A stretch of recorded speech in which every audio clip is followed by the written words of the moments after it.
ॐ विश्वन्दर्पणदृश्यमाननगरी तुल्यन्निजान्तर्गतं पश्यन्नात्मनि मायया बहिर्भूतं यथा निद्रया यः साक्षात् कुरुते प्रबोधसमये स्वात्मानमेवाद्वयं तस्मै श्रीगुरुमूर्तये नम इदं श्रीदक्षिणामूर्तये नारायणं पद्मभुवं वसिष्ठं शक्तिं च तत्पुत्रपराशरं च व्यासं शुकं गौडपदं महान्तं गोविन्दयोगीन्द्रमथास्य शिष्यं श्रीशङ्कराचार्यमथास्य पद्मपादं च हस्तामलकं च शिष्यं तन्तोटकं वार्तिककारमन्यान् अस्मद्गुरून् सन्ततमानतोऽस्मि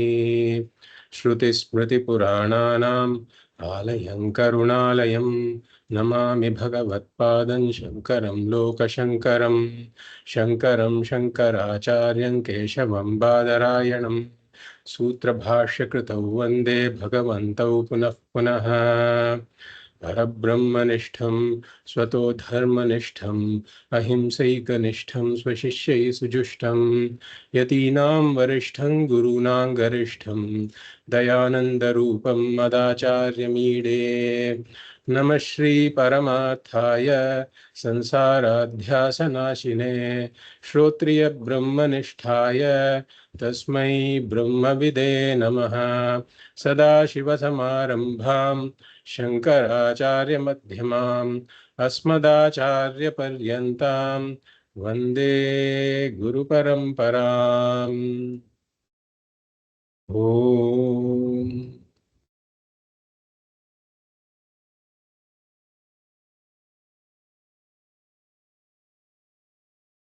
तपोभिः क्षीणपापानां शान्तानां वीतरागिणां मुमुक्षूणामपेक्ष्योऽयम् आत्मबोधो विधीयते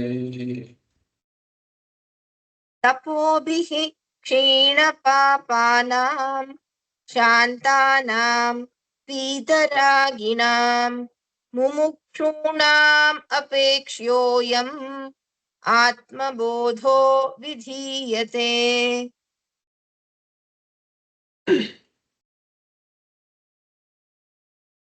I welcome you all to the fourth class of the Atma Bodha series. In the first verse, we saw who an adhikari is and how an adhikari becomes an adhikari.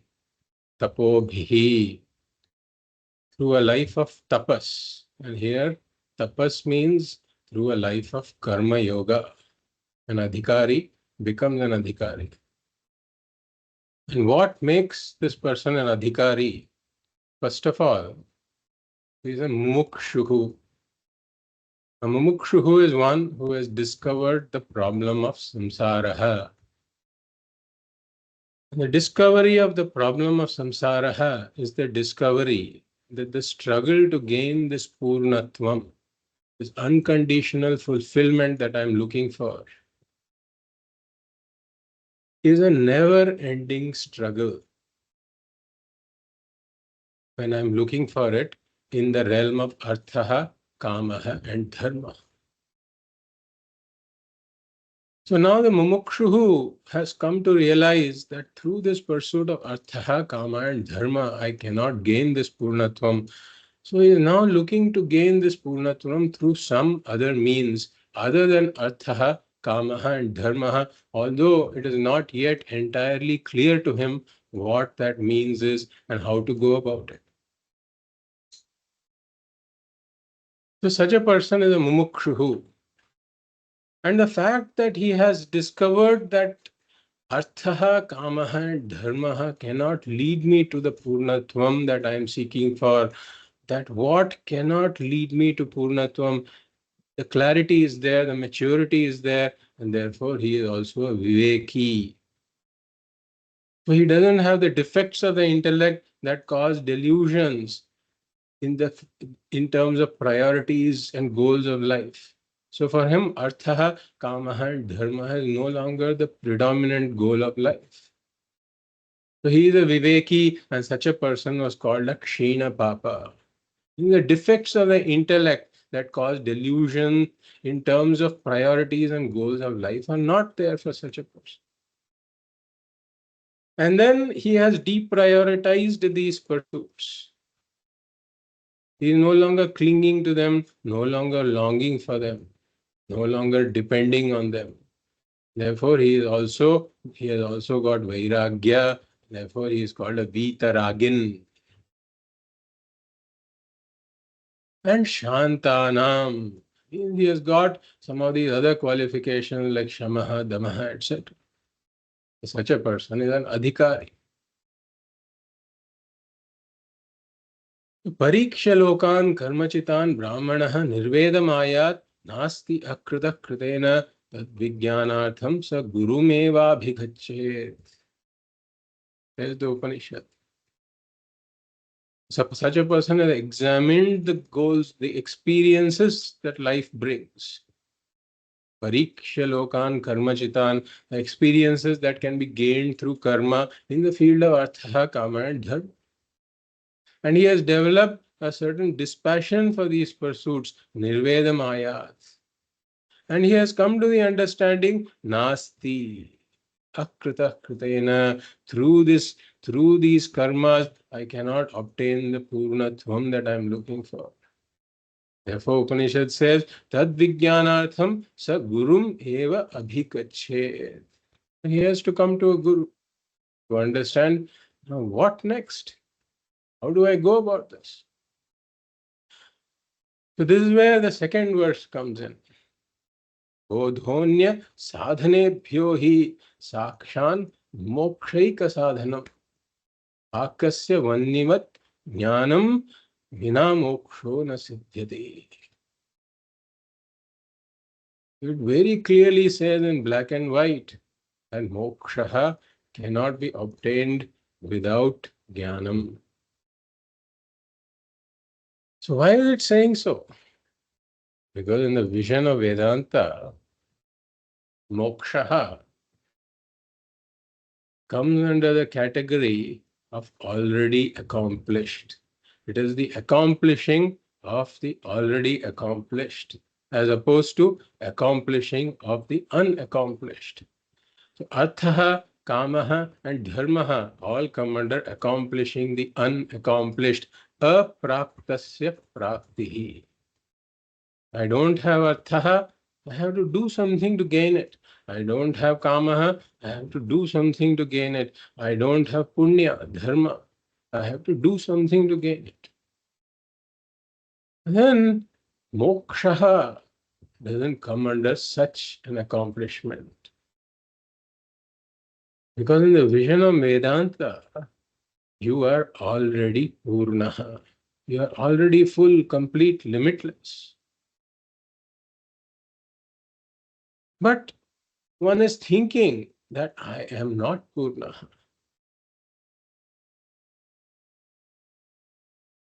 So consider, like we saw the example of the lady with a necklace on her neck. For some reason, she thinks the necklace is lost. So in this case, the only thing that can solve her problem is the knowledge that the necklace was never lost to begin with. The necklace is right where it should be on my neck. So I don't even have to seek for it. So in such a situation, if she engages in karma, if she engages in actions that involve looking for the necklace under the bed, in the kitchen, all over the place, that seeking will never end. That seeking will end only with the knowledge that the necklace was never lost to begin with. The only thing that is creating the illusion that what I am seeking to accomplish is not accomplished is ignorance. Ignorance is creating the illusion that what I am seeking to accomplish is not accomplished. Ignorance is creating the distance between the seeker and the sought. The seeker is the lady with the necklace. And what is she seeking? She is seeking to become the lady with the necklace. but she is already a lady with the necklace. Similarly, Vedanta says that you are already Purnaha. But since you don't know that you are Purnaha, you have taken yourself to be Apurnaha, and then you are engaging in all of these different pursuits in order to become Purnaha. And this seeking to become Purnaha will never end until one comes to the clear knowledge that I am already Purnaha. I don't have to seek anything at all in order to become Purnaha. Therefore, jnanam vina moksha na siddhyati. So what about all the other sadhanas? It says anya sadhanebhyo hi, compared to all other sadhanas. Bodha sakshan mokshaika sadhanam. That is, knowledge is the direct means for moksha. And what are all the other sadhanas? Japa, pranayama, or parayanam, or pilgrimage, or puja, yajna, danam, tapaha. What about all of these? They are all the indirect means. They have a role to play, but finally, what accomplishes the already accomplished is jnanam, and jnanam only. And he gives the example of pakasya vannivat, exactly like in case of cooking. The vessel is required, but the vessel doesn't cook. The water is required, but the water doesn't cook. The stove is required, but the stove itself doesn't cook. The cylinder, the gas cylinder is required, but the gas cylinder doesn't cook. The gas is also required, but the gas doesn't cook. And what is it that cooks? It's the fire. Without the fire, you may have all of this, but the cooking will never happen. We saw the story of the girl who did all of this exactly like her mother told her to. Take the vessel, put the rice, put the proportionate quantity of water, put it in the cooker, put some water in the cooker, close the cooker, put the weight, place the cooker on the stove. She did all of this. She forgot to turn on the stove. So the cooking never happened. We say that a lot of sadhakas are exactly doing what this girl has been doing, what this girl did. They have all the sadhanas in place, puja, japa, parayanam, pilgrimage, whatever. Everything is there. The equivalent of the fire, the jnanam, the sadhana, in order to bring about the jnanam, which is Vedanta, Shravana, Manana, Nididhyasanam, it's not there. Therefore, they just continue in samsara, thinking that I have to accomplish something, I have to accomplish something.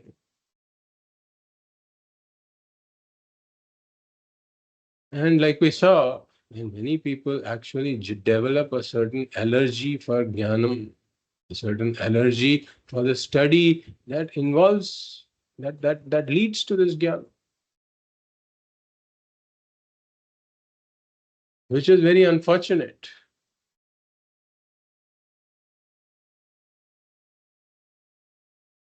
And if we see, this is why Bhagavad Pada is making it very clear here that jnanam vina moksha na siddhyati. Therefore, you have to come to jnana. And for that jnanam, you have to come to this study. And in fact, this coming to the study itself is a kind of a chicken and egg problem. One understands the importance of study only if one does some study. Like we are seeing here, Atma Bodha, verse number 2, is talking about the necessity of jnana. And that implies the necessity of study. So we know about the necessity of jnanam and study only by coming to the study. And then if one has a certain allergy, a certain aversion to study, then one will never come to the study also. Unless, of course, what we say, is that, of course, the life of karma yoga, etc., it generates a certain punyam. And then eventually, one hopes that the punyam fructifies into the mind that has these shina papa that we talked about, where the defects of the intellect go away. And then one starts to see the limitations of such pursuits. And then one finally comes to the study. One becomes a mumukshu, and the mumukshu also needs a proper direction from a proper guru in order to come to the study. Because there are many mumukshus who have now developed a dispassion for artha, kama, and dharma. But they may be trying all other means to gain moksha, but they still may not come to the study. Therefore, coming to the right path in spirituality requires a certain special punya. That's all we can say about this.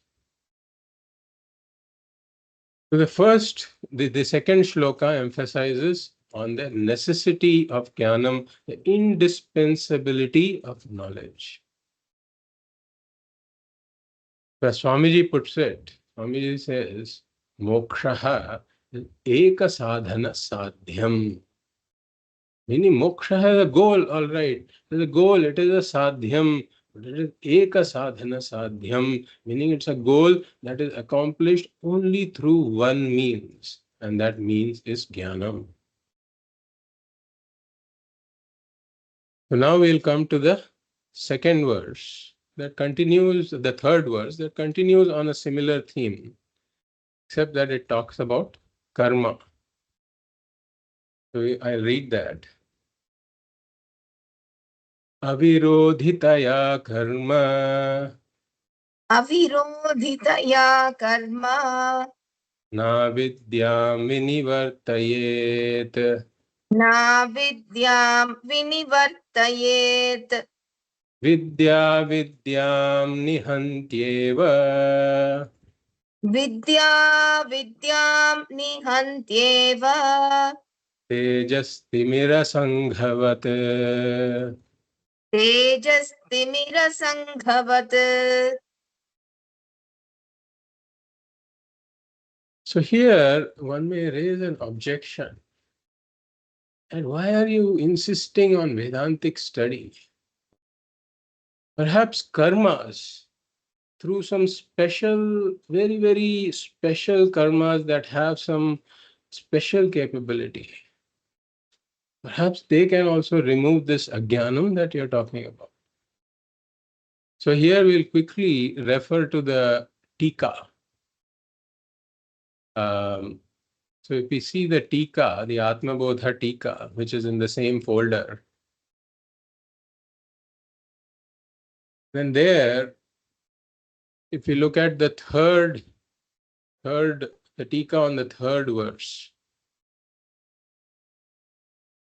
and there Padmapadacharya says, Nanu karmanam vichitra shaktitvat karmaiva kinchit ajnanam nashayishyati kim atmajnanena iti ashankya karma ajnanayoho virodha bhavat na evam ityaha. So someone may raise an objection. Nanu means an objection. Karmanam vichitra shaktitvat. Maybe there is some vichitra shakti, meaning some special power in the karma. Karmanam vichitra shaktitvat. Karmaiva kinchid ajnanam nashayishyati. Perhaps karma by itself can remove this ajnanam. Kim atma jnanena? Why are you insisting that it has only to be attained through atma jnanam? Iti ashankya. So such a doubt one may raise. So here we say that Bhagavad-pada says. So the objectionist may ask that aren't you being somewhat fanatic here? Because you're saying this is the only means. Jnanam is the only means. So Bhagavad-pada says that this is not my fanaticism. This is not my fanaticism. There is no choice in this matter. Because it's based on a universal law that ignorance goes only with knowledge and knowledge alone. For example, let us take the equation. It says -1 plus x equals 0. -1 plus x equals 0. So what number needs to be added to -1 in order to get a 0? So if I say the answer is +1 and +1 only, is it fanaticism? For example, somebody may say that why not accommodate other views also in this matter? For example, let us say that 2 can also be an answer, or 1 million can also be an answer for this. So we say that this is based on a mathematical law. There is only one answer. We can accommodate all kinds of people. We don't have a problem accommodating people at all. But we cannot accommodate all ideas in this matter. In this matter, the answer is +1 and +1 only. So similarly, there is a law that ignorance of anything goes with that knowledge of that particular thing only and by no other means. This is not fanaticism, but it is a fact. So therefore, Bhagavad says here, karma na avidyam vinivartayet. No matter what the karma is, you may be doing a very, very elaborate ritual, whatever you do, karma na avidyam vinivartayet. Karma can never destroy ignorance. When we say karma, we are referring to kaika karma, vāchika karma, manasa karma. So kaika karma means karmas that involve the body, like puja or pradakshina, etc. Vāchika karma means parayanam, mantra japam, loud mantra japam, etc. will come under vāchika karma. Or manasa karma means various kinds of upasanas that one engages in. So very subtle mental actions. They are also mental karma only. Upasana is nothing but mental karma, manasika karma. So none of these karmas can remove ignorance. And Bhagavad Pada also gives the reason avirodhitaya. Avirodhitaya. So virodha means opposed. So avirodhitaya means because it is not opposed. It is not opposed to ignorance. Exactly like any other answer other than +1 is not opposed to -1. No matter what you add, it will never cancel out.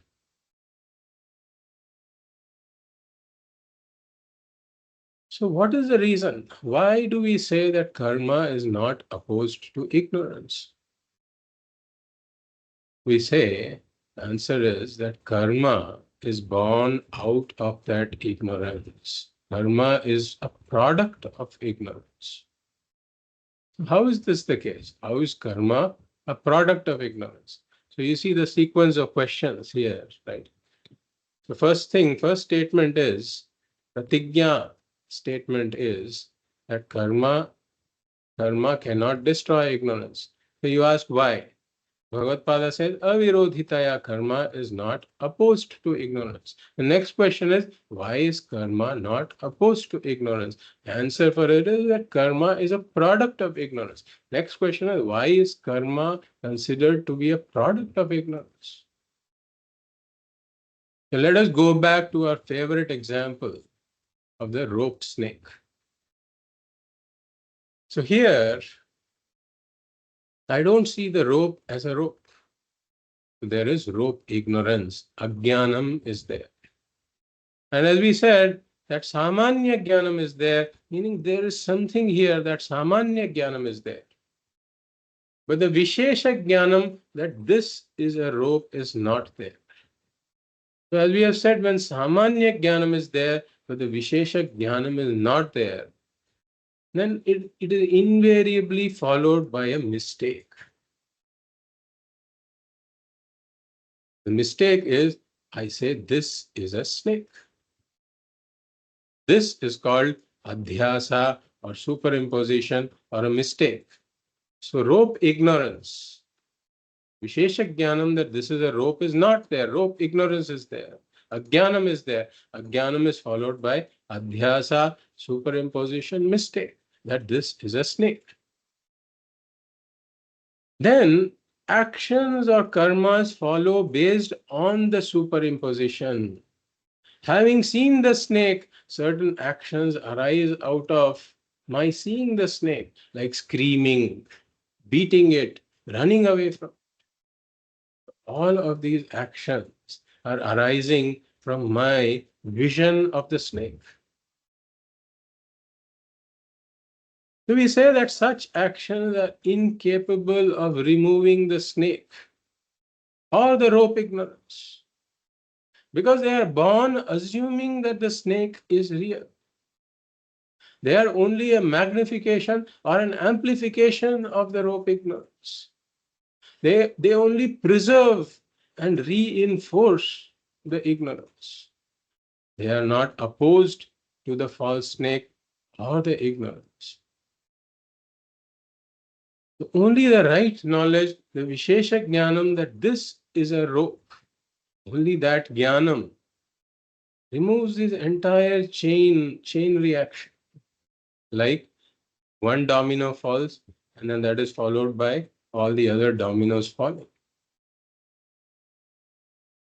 So when Jnanam comes in, that this is a rope, the rope ignorance goes, Ajnanam goes. When Ajnanam goes, the adhyasa or the superimposition goes. The idea that this is a snake goes.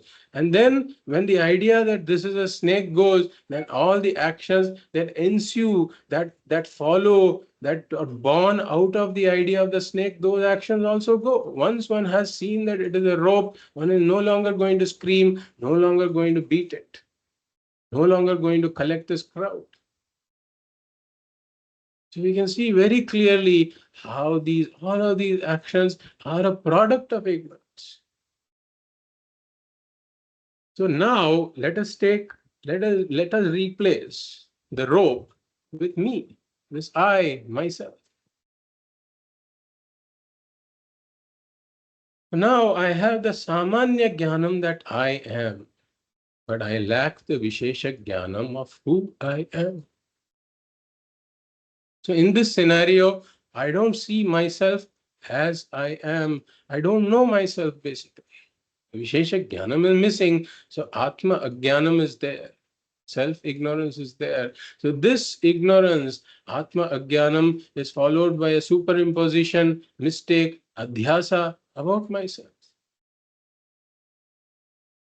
So I say I am deficient, I am wanting, I am inadequate, I am apurnaha. This is the adhyasa. This is the superimposition. And then there is actions that arise out of my idea that I am apurnaha. Seeing myself as apurnaha, and since I cannot stand being apurnaha, I want to become purnaha, and therefore there are karmas that arise from the need to become purna. But we say that all of these karmas arise from the adhyasa. They are born out of the adhyasa. They are incapable of removing this apurṇatvam. They are incapable of removing this apurna I. Because they are born assuming that the apurna I is real. They are only an amplification or the magnification of my self-ignorance. They only preserve and reinforce my ignorance.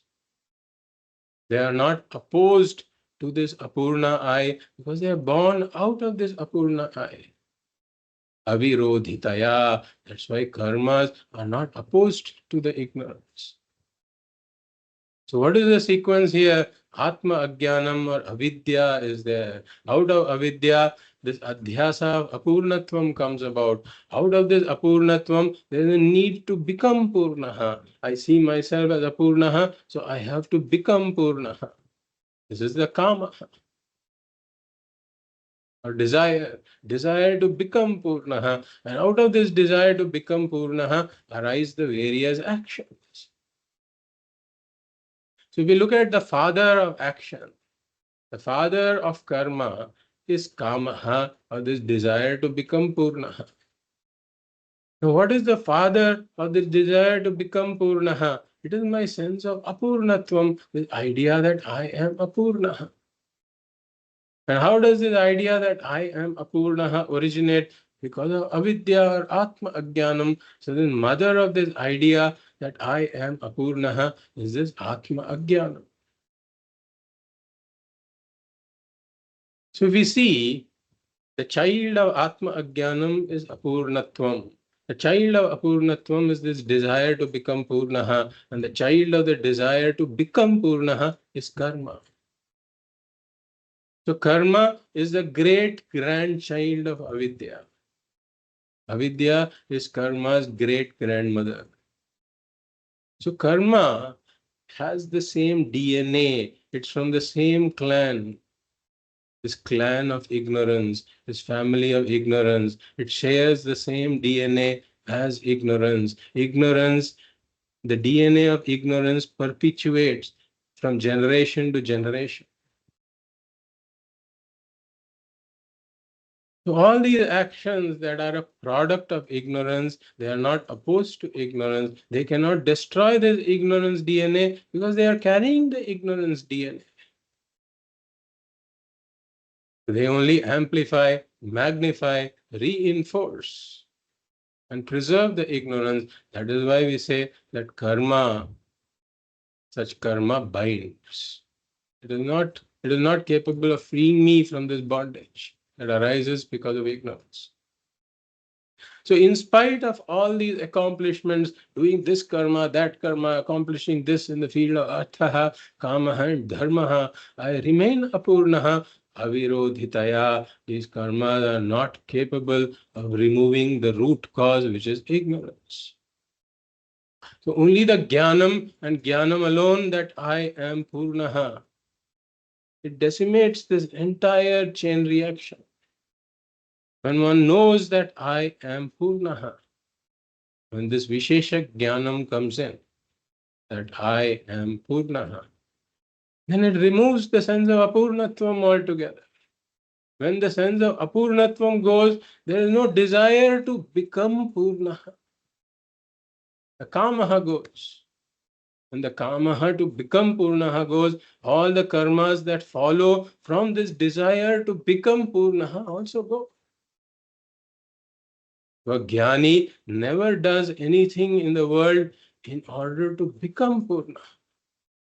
Because he knows I am already purna. So karma avidyam na vinivartayet. Karma can never destroy, karma can never remove ignorance. Why? It is not opposed to ignorance. Avirodhitaya.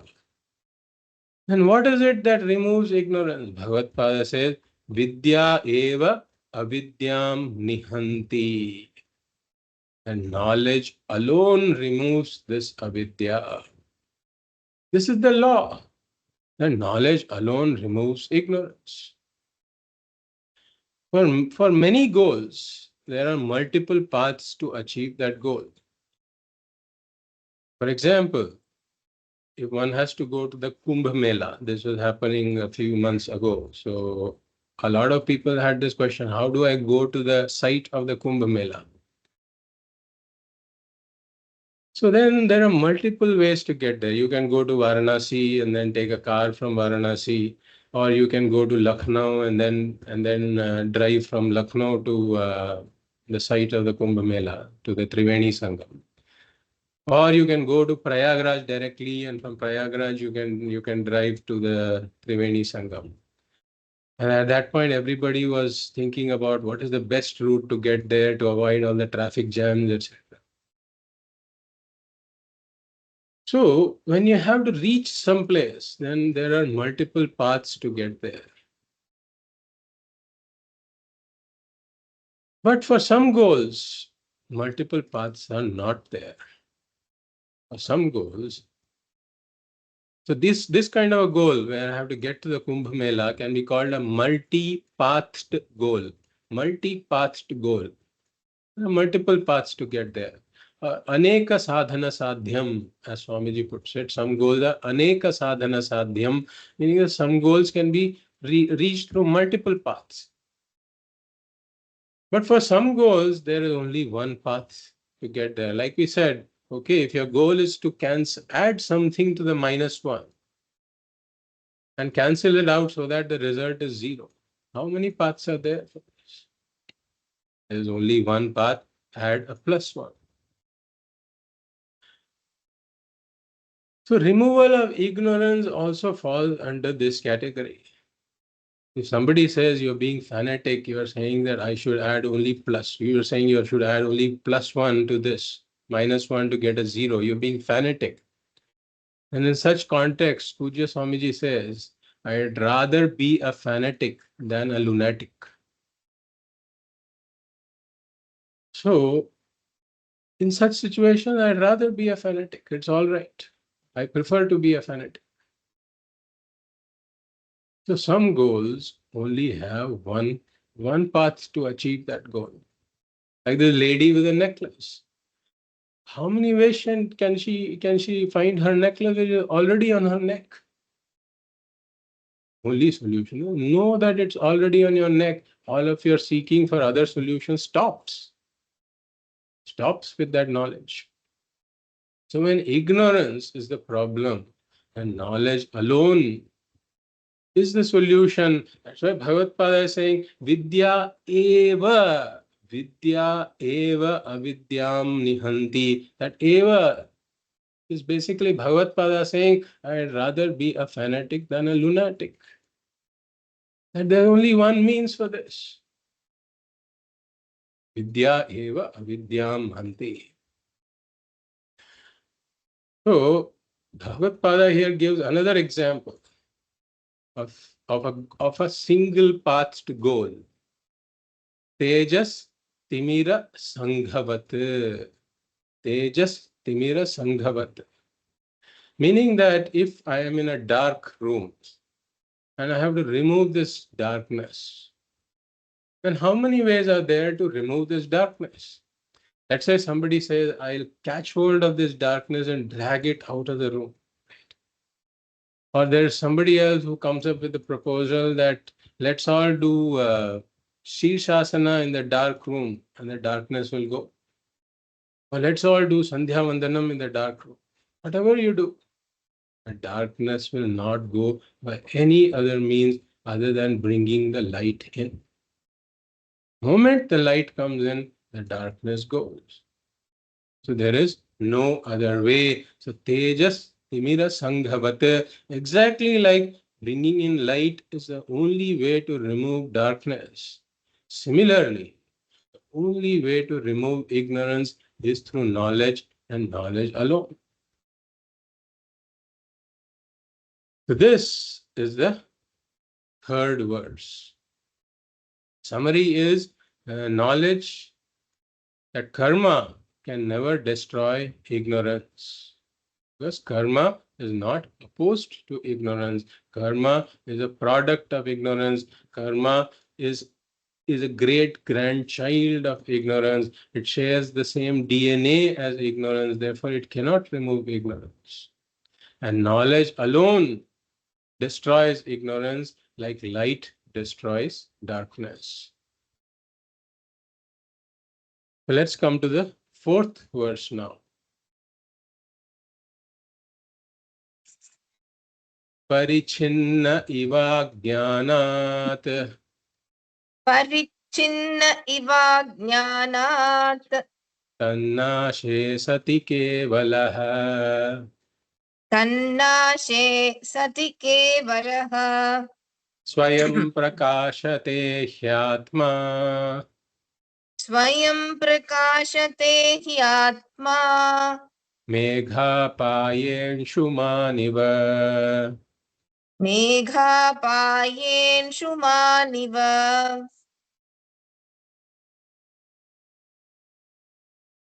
So, Vedanta asserts that if apurṇatvam, I am saying that I am apurnaha, I am deficient, wanting, inadequate, apurnaha.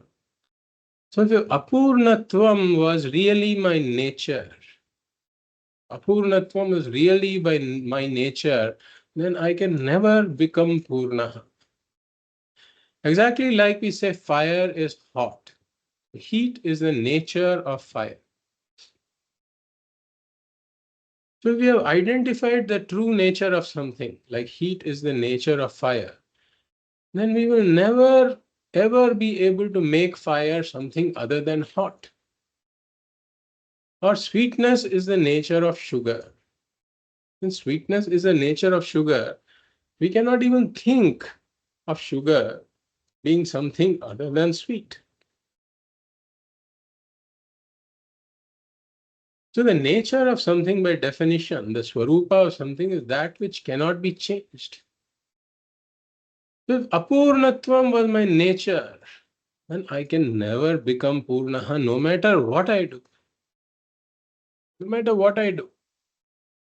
Then moksha would become impossible. There would be no hope for moksha at all. So what Vedanta is teaching is that, thankfully, this apurṇatvam is not my nature. You can gain purnatvam. There is hope. Why is that? How is there hope? Because I am saying I am apurnaha. You're saying there is hope for me to become purnaha. Why is there hope? Because this apurṇatvam is not my nature. It is an adhyasa. It is a superimposition. Vedanta points out that purnatvam is my nature, that I am really purnaha. And because of ignorance, this idea of apurnatvam arises. So thankfully, the apurnatvam is a notion, it is not a fact. That's why here in this verse, Bhagavad Pada says, Parichinna iva ajnanat. So parichinnaha means one is limited. I, Atma parichinnaha iva. Atma, I say, is parichinnaha. Means Atma, I say, is deficient, wanting, inadequate, apurnaha.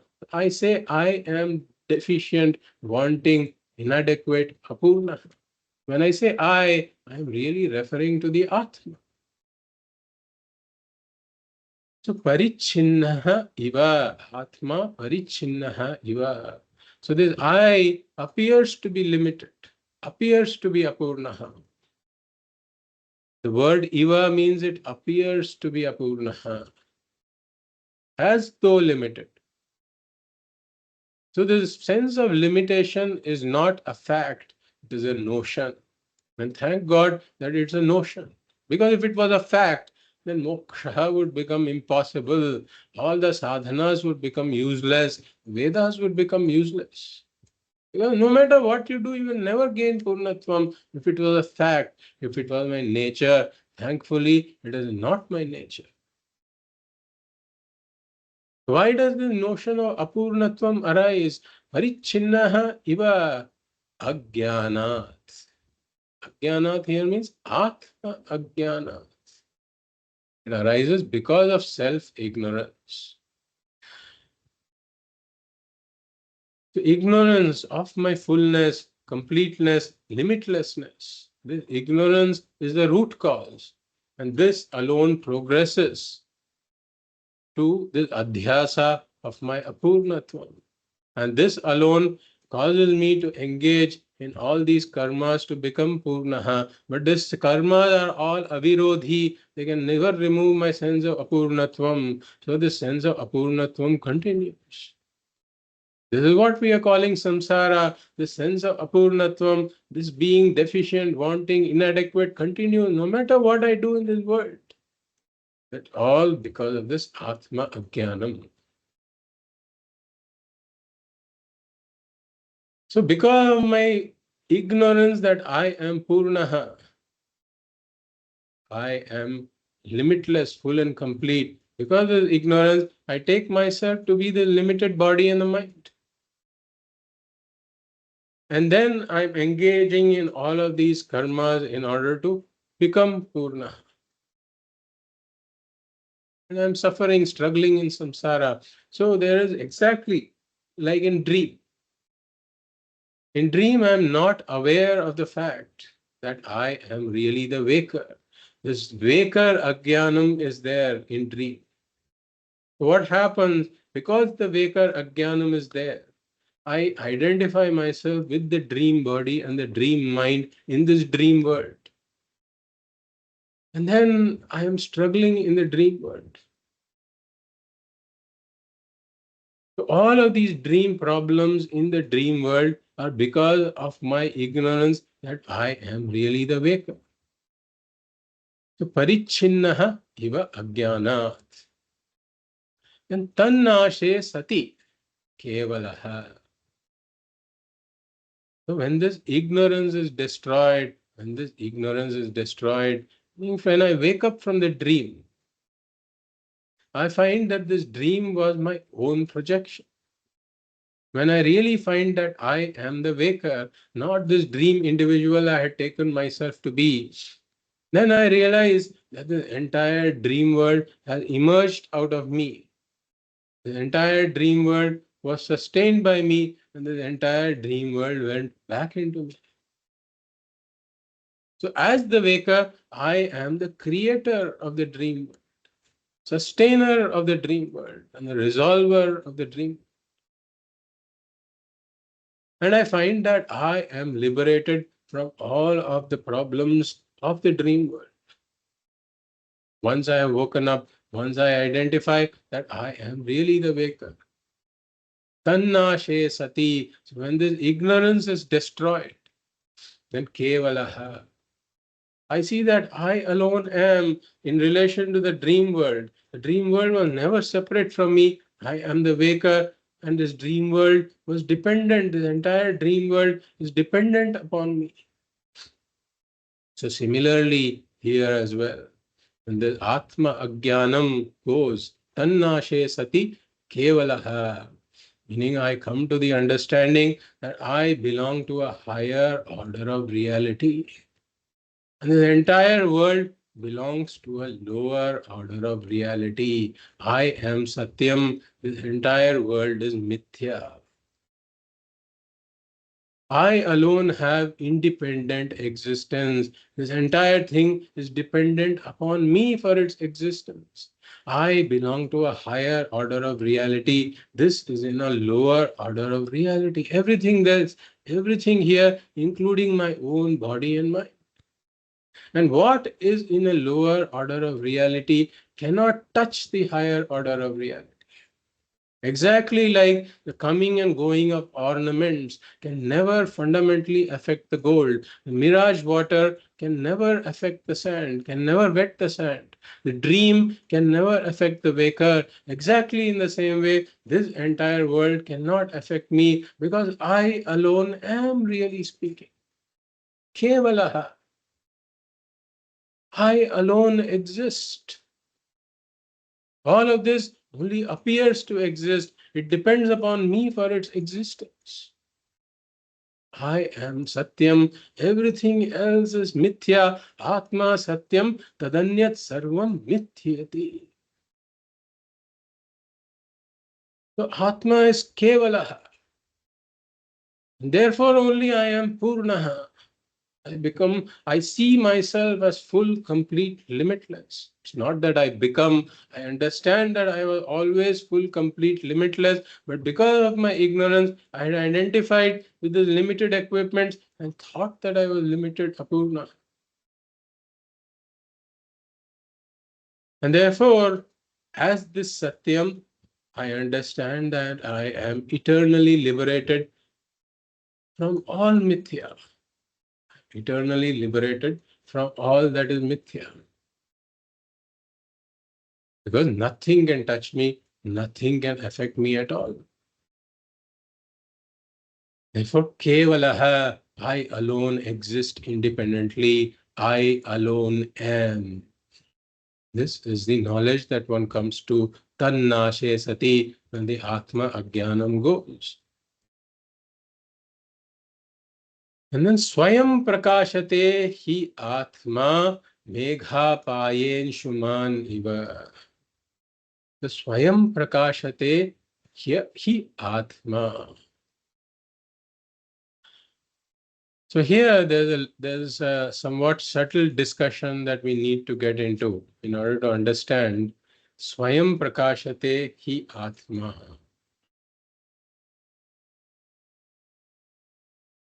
So the first thing is Atma. So in Tattva Bodha we saw this.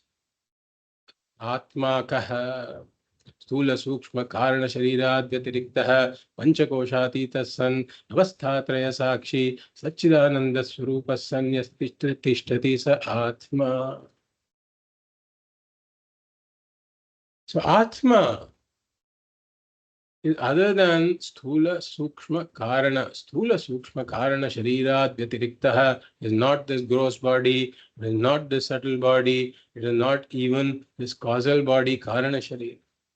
Sthula Sukshma Karana Sharirad Vyatiriktah Panchakoshatita San. It is other than the five koshas. Annamaya, Pranamaya, Manomaya, Vijnanamaya, Anandamaya. Like we said, the majority of this definition were all negation, negation, negation. Why? Because these are the areas where I have confusion. So, Stula Sukshma Karana Sharirat Vyatiriktah Panchakoshatita San Avastha Traya Sakshi. Not the waker, not this dreamer, not even the sleeper, but it is the witness of all the three states of experience. Avastha Traya Sakshi. And it is of the nature of Sat Chit Ananda. Sat means that which is of the nature of existence. Chit means of the nature of consciousness. And Ananda means it is full, limitless, and complete. This is the Atma. And this is what I really am. So here we will just take the Chit Swarupa, meaning it's of the nature of consciousness. So I say that this body is conscious, the mind is conscious. I use all of these ideas. I say all of this. But then we say that the body and the mind, etc., they have borrowed consciousness, exactly like this moon doesn't have inherent consciousness of its own. The body, etc., has got borrowed consciousness. Then what is the source of the light? In the context of the moon, it is really the sun that is self-luminous. So I talk about this body and the mind being conscious, being able to know things. But then we say that even this body and the mind, they have borrowed consciousness, exactly like the moon has got borrowed luminosity. And what is the source of this consciousness? We say it is the Atma. That's why Atma is said to be Chit Swarupa. Atma is of the nature of consciousness. Just like sun is self-luminous, Atma is the only entity that has consciousness as its nature. Sun, we can say, in a manner of saying that light is the nature of the sun. And the moon's light is not its own inherent light, it is borrowed light. Here, Atma is on the nature of consciousness. The body, mind, etc. have got borrowed consciousness. So the body and the mind are luminaries, but they shine with borrowed consciousness. And therefore, they are the body and the mind, the senses and the mind, etc., when they come together, they are able to illuminate objects of this world. But the illumination of the objects of the world is borrowed from the senses. The illumination of the senses is borrowed from the mind. The illumination of the mind itself is borrowed from Atma. Atma is the only entity that is inherently conscious, that is self-shining. So, Swayam Prakashate Hi Atma. So, now this is some background about the Atma and how we say it is self-luminous. Sense that it is the only inherently conscious entity in the entire world. Everything else that appears to be conscious has got borrowed consciousness. Now, if we look at how we know anything in this world, how do we know anything, right? So a pot, let's take a pot for example. Now a pot is called jada vastu. It doesn't have any inherent consciousness of its own, and it also cannot make itself known to me. Like if I close my eyes, there is no way the pot can enter my mind and make itself known to me. It's impossible. So in order for me to know the pot, I have to open my eyes and my eyes have to contact the pot. Then a modification takes place in my mind. The pot thought takes place in my mind. It's called ghatakara vṛttihi. Ghatakara vṛttihi. Vṛttihi means modification of the mind. A modification of the mind takes place, and that takes the form of the pot. The pot thought, ghatakara vṛttihi, takes place that has the form of the pot. Now, there are two things that happen when the ghatakara vṛttihi takes place. The first thing is that the pot ignorance gets removed. Vishaya avarana nivrittihi. Vishaya avarana nivrittihi takes place. Whatever is the Vishaya, the pot in this case, the ignorance of the pot is removed. The first thing. The second thing that happens is that the pot shines in my consciousness. Vishaya prakashaha. So Vishaya avarana nivrittihi and Vishaya prakashaha. Two things happen. Now, Vedanta talks about this in some more detail. It talks about how exactly these two things happen. What is the process involved? So we said that the vṛttihi takes place in the mind. So there are two things that happen here. One is that the moment my sense organs come in contact with the pot, then there is initially a vṛttihi. That vṛttihi pervades the form of the pot. It pervades the form of the pot. So this is called vṛtti vyāpti. The thought pervades the pot. It's called vṛtti vyāpti. This vṛtti vyāpti, Vedanta says that it destroys the pot ignorance. Vishaya avarana nivrittihi happens through vṛtti vyāpti, when my thought pervades the pot and takes the form of the pot. But then what is the thought? The thought is mind. And mind is also inherently jada vastu. It doesn't have any inherent consciousness of its own. So the vṛtti pervading the pot is in some ways painting one material with another material. Just painting one jada vastu with another jada vastu is not going to result in knowledge. How does knowledge take place?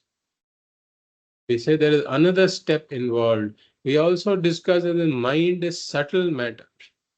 It is sukshma. It is made of the sukshma panchabhutas.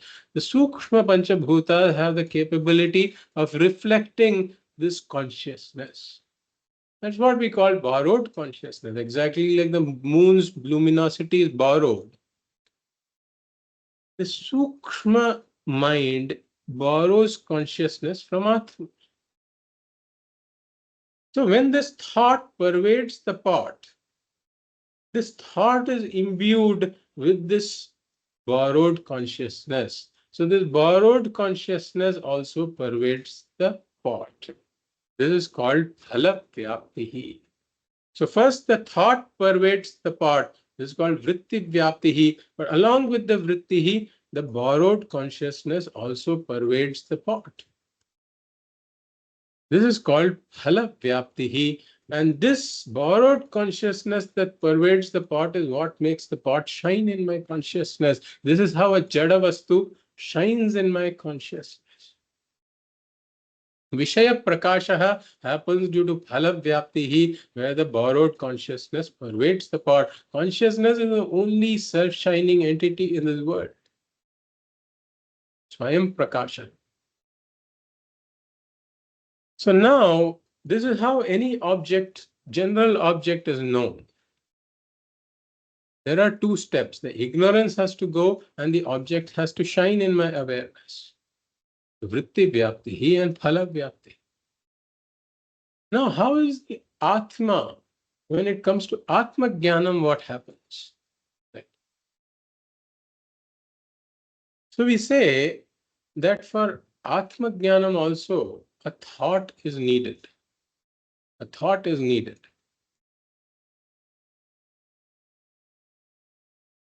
So a thought has to arise in the mind, and this thought is called the Atma Akara Vṛtti, Atma Akara Vṛtti. It has several names. Atma Akara Vṛtti, Brahma Akara Vṛtti, Akhanda Akara Vṛtti,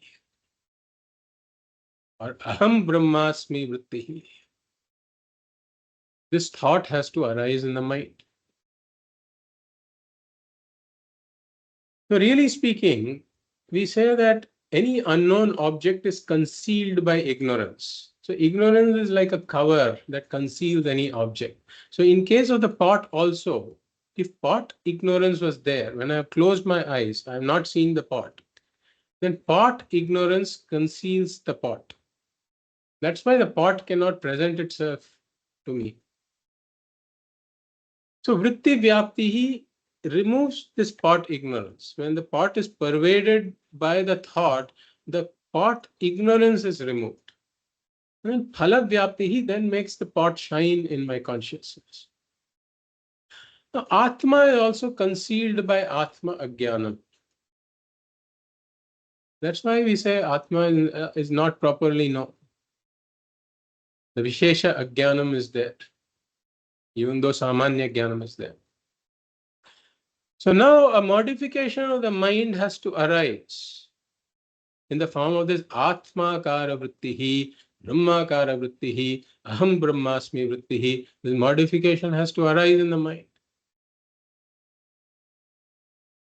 So this modification of the mind, it clearly destroys the Atma Ajnanam. This modification of the mind, this vṛtti that takes place in the mind, destroys this Ajnanam that conceals the Atma. It removes this concealment. It destroys the Atma Ajnanam. But does it also do the Vishaya Prakasha is the question. Does this thought also illumine the Atma is the question. Right? So we say that this vṛtti removes the Ajnanam. The vṛtti vyāpti is required. Even for the Atma Akara Vṛtti, the vṛtti vyāpti is required that removes the Atma Ajnanam. But we say this Vishaya Prakasha step is not required. Because Atma is Swayam Prakashate Hyatma. Atma is self-shining. In fact, this vṛtti itself has borrowed this consciousness from Atma. So this consciousness, borrowed consciousness, is not required to illumine the Atma. Exactly like if I have a mirror, for example. If I am holding a mirror, there's a dark room, and then there is a window, and then the sun is outside. There is no source of light in the dark room. So then I place a mirror near the window, and that mirror reflects the sunlight and then directs a patch of light inside the room. So I can move the mirror around and I can illumine various things in the dark room. Right? So when the light of the mirror falls on that object and then makes that object shine, that is like vṛtti vyāpti and phala vyāpti. So this mirror can be used to illumine the objects in the dark room with the light of the sun. But then assume that I am now directing the mirror itself towards the sun. The mirror is shining with the sunlight. But then is this reflected light really necessary to illumine the sun?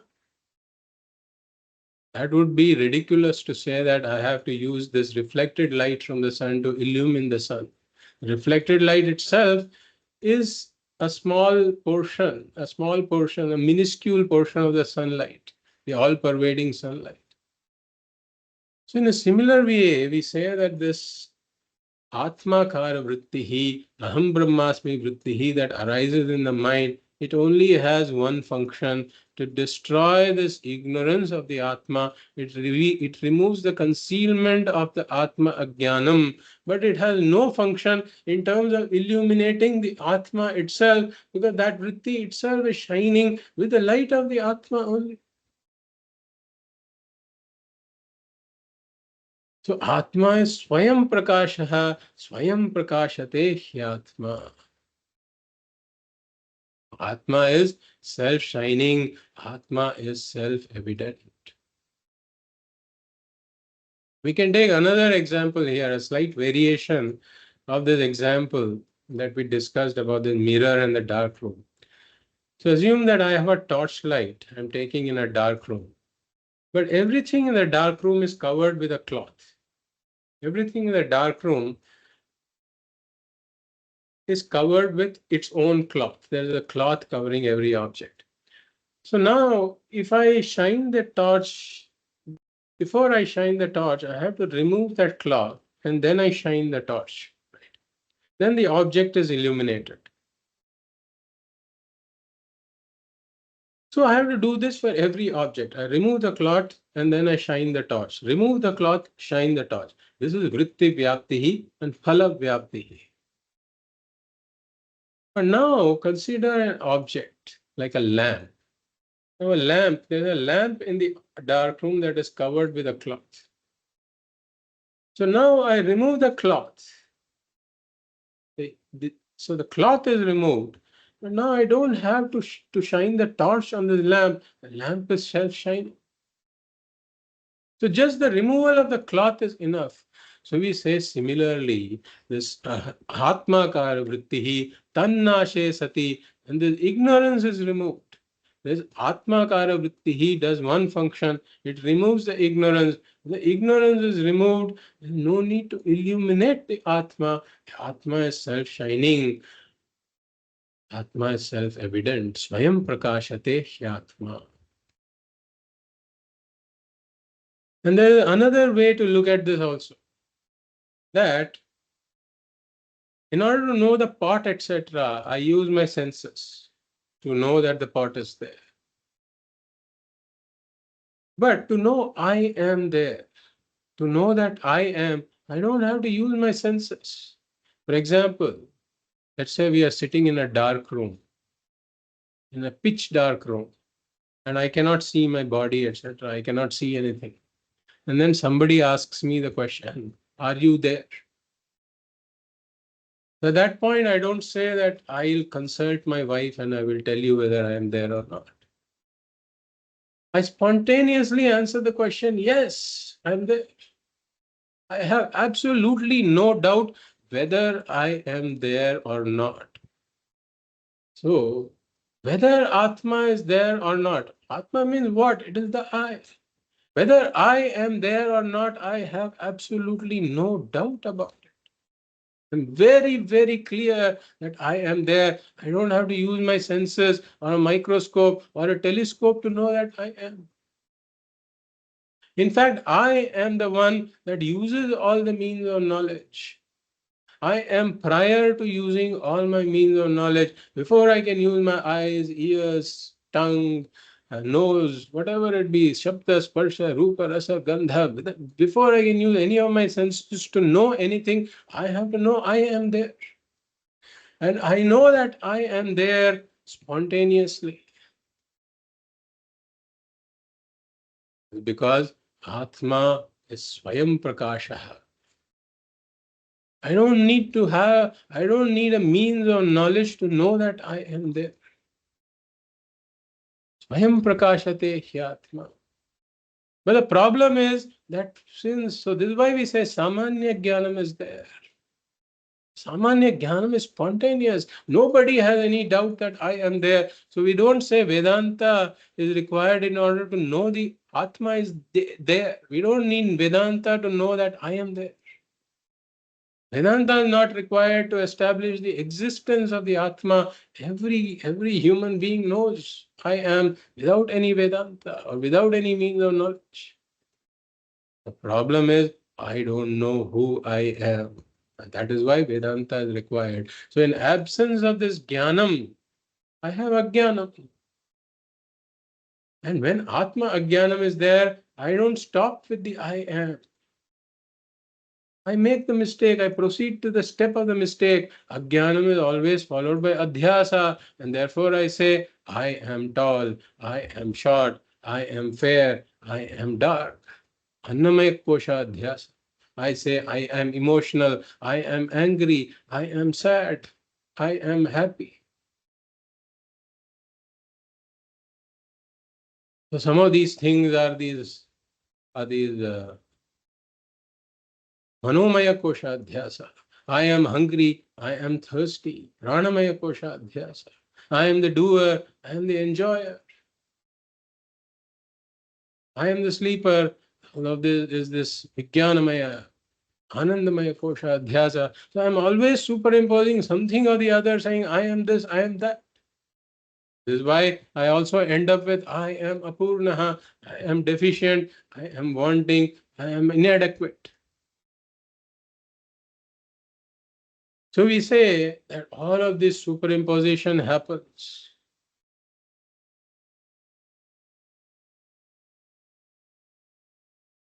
And therefore, there are some people who say, so in this presence, when Ajnanam is there, all of the superimpositions are inevitable.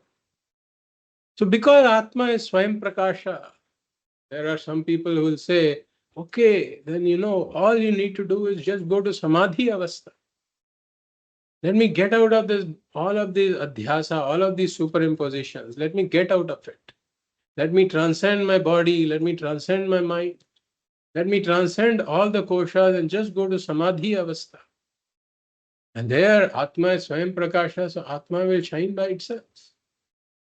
That's all we need to do. So we say that doesn't work.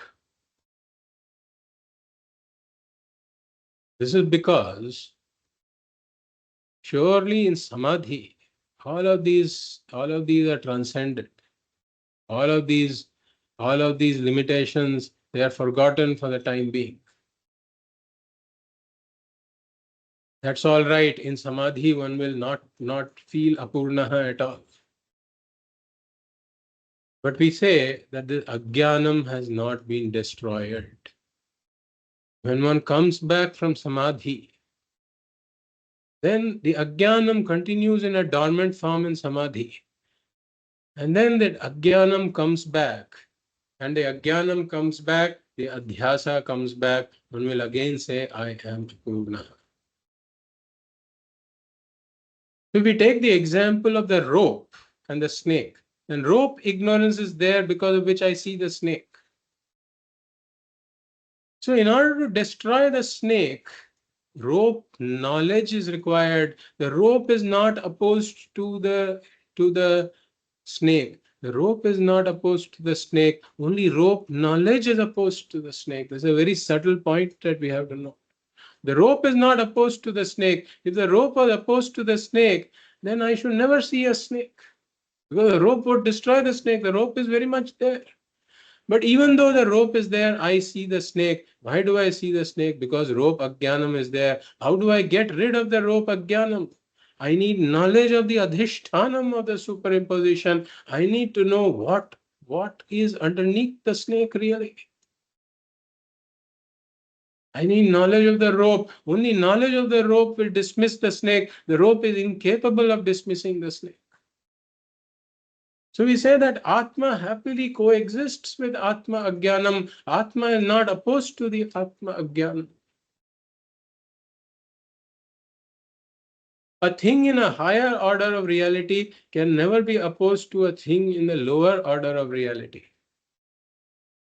For example, if I have thirst in my dream, the real water by the bedside cannot quench the thirst in my dream. If I have a dream monster, then the real sword by the bedside cannot kill the dream monster. I need a dream sword to kill the dream monster. I need dream water to quench my dream thirst. If I have a wound in my dream, I need a dream ointment to heal it. The real ointment by the bedside is of no use in healing my dream ointment. Similarly, Ajnanam is in a lower order of reality. Atma is in a higher order of reality. Atma by itself is not opposed to Ajnanam. Therefore, I need something in the lower order of reality to oppose, to destroy the Ajnanam, and that lower order of reality entity that destroys the Ajnanam is this Atmakara vṛttihi, Brahmakara vṛttihi, Aham Brahmasmi vṛttihi. This vṛttihi arises in my mind and it destroys the Ajnanam. Just like this rope knowledge arises in my mind and destroys the rope ignorance, and with that goes the snake. So when the Atmakara, Brahmakara vṛttihi arises in his mind, it destroys this Atma Ajnanam, and with that goes my sense of apurṇatvam. So we say that this vṛtti is required. Directly going to Samadhi Avastha is basically saying you just have the Atma. The Atma is not opposed to Atma Ajnanam. The Atma Ajnanam continues. You have not yet gotten the Atmakara, Brahmakara, Aham Brahmasmi vṛttihi that is needed to destroy the ignorance that has not yet come.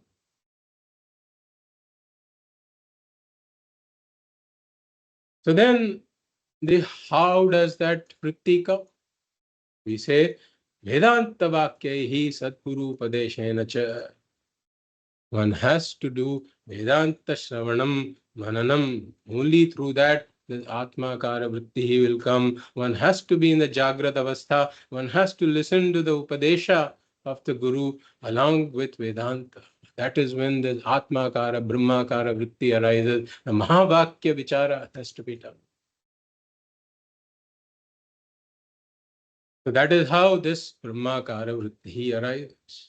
And that is what destroys this ignorance. Tadnashe sati kevalaha.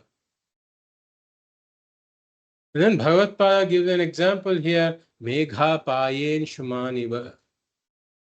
Megha payen shumaniva. If you split this, it becomes Megha paye anshumaniva. So Bhagavad gives an example of Anshuman, meaning the sun.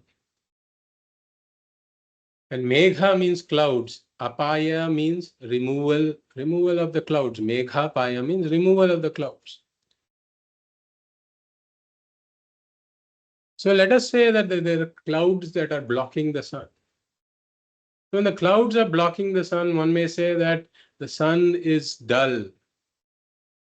The sun is not bright. One may use such language.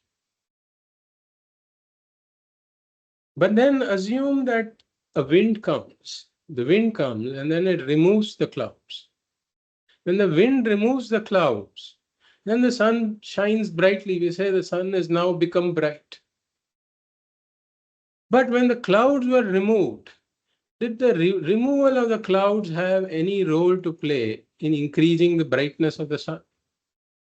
Sun was always shining as it was. When the clouds were there, also the sun was shining. When the clouds have been removed, the sun is still shining the way it was. There has been no change in the sun at all. The sun is Swayam Prakashate, Anshuman. The clouds were just removed. That's all. All that was required for us to see that the sun is shining is that the clouds have to be removed. That's all. So similarly, the Atma is like the sun. The clouds are like the Atma Ajnanam. The Atma Ajnanam is concealing the full brilliance of the Atma. Because I have not known that Atma is Purna. And I have superimposed all kinds of things like I am tall, I am short, I am happy, I am sad, etc. All of these ideas have been superimposed upon the Atma because of Ajnana. Now the wind of the Aham Brahmasmi vṛtti comes in. The Aham Brahmasmi vṛtti, Atmakara vṛtti is like the wind that removes the cloud. The Atmakara vṛtti removes the Ajnanam. And that's all that is required. The Atma doesn't need to be separately illumined. Just the Ajnanam has to go. The I am was there previously also. Even the ignorant person knows I am without any means of knowledge. Everybody says I am spontaneously. The same I am continues, except that once the Atmakara vṛtti has removed the ignorance, all these superimpositions on the Atma go away, and the Atma remains as it really is. Swayam prakashate hyatma.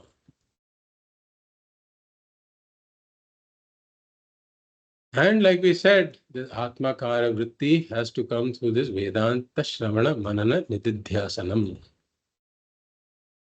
So this Mumukshu who has discovered that I cannot gain this Purnatvam through Arthaha, Kama and Dharmaha, he has now got some Viveka. But he still may not be clear about what the means of gaining this Purnatvam is. So these verses are telling that Jnanam vina moksha na siddhyati. One has to come to Jnanam. Why? Because moksha is praptasya praptihi, already accomplished. You just don't know that it is accomplished. This is the first thing. So the mumukshu has to get converted into a jigyasuhu. Seeker of moksha must become a seeker of knowledge. This is the first step. But then the second step, how do I gain the knowledge? There may be a lot of mystical ideas that surround it, like I just need to go to Samadhi and somehow I'll gain the knowledge. Say all of that doesn't work. The Ajnanam has to be removed. How is the Ajnanam removed? Through this Atmakara, Brahmakara, Aham Brahmasmi vṛtti he has to come. How does this vṛtti he come? Through Vedanta Vichara, Vedanta Vakya hi Satguru Padeshena cha. And therefore, one has to come to Vedanta Shravanam.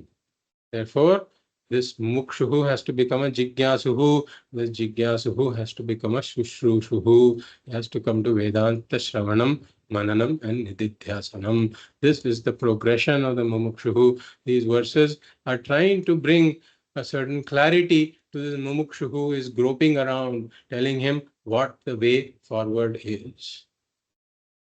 Om Purnamadah Purnamidam Purnat Purnamudachyate Purnasya Purnamadaya Purnameva Vashishyate. Om Shanti Shanti Shanti. Hari Om Shri Gurubhyo Namaha. Hari Om.